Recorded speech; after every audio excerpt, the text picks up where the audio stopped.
Should we be doing business with this country? American hypocrisy.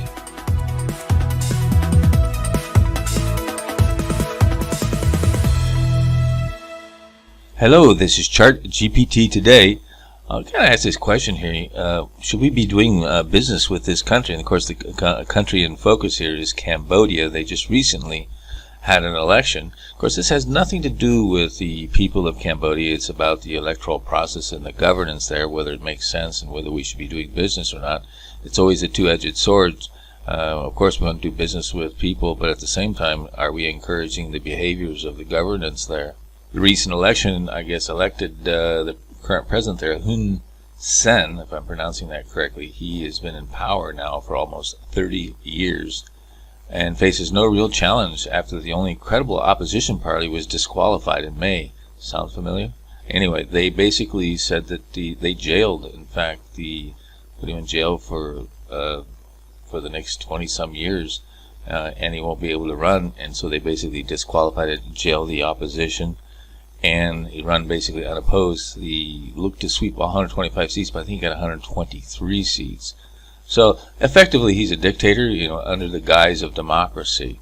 Hun Sen is, as he's getting older, he's vowed to let his son take over, Hun Monet, take over from his father. So it looks like it's a dynasty in the making.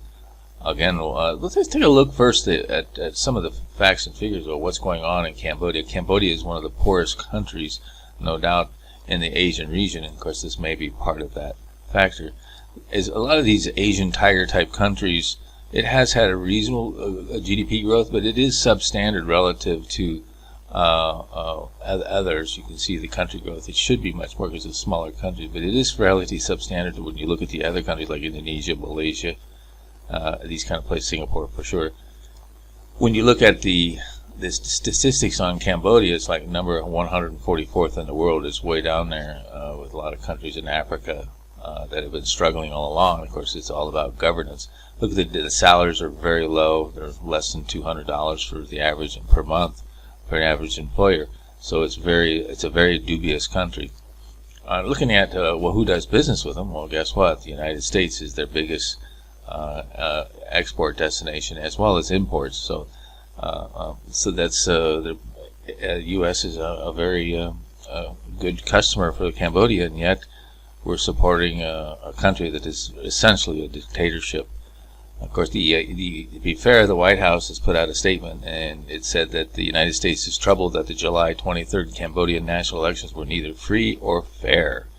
So, but here's the thing: they have the American hypocrisy is they have most favored nation status.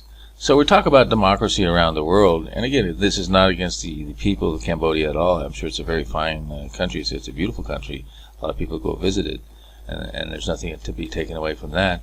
But here we are, we're complaining about Ukraine because Russia invaded Ukraine and because democracy, and here's one country here, looks like the people there have invaded a long time ago and taken over the country and basically keeping the people in poverty, and yet we're not willing to do anything there. In fact, they're the most favored nation status for America.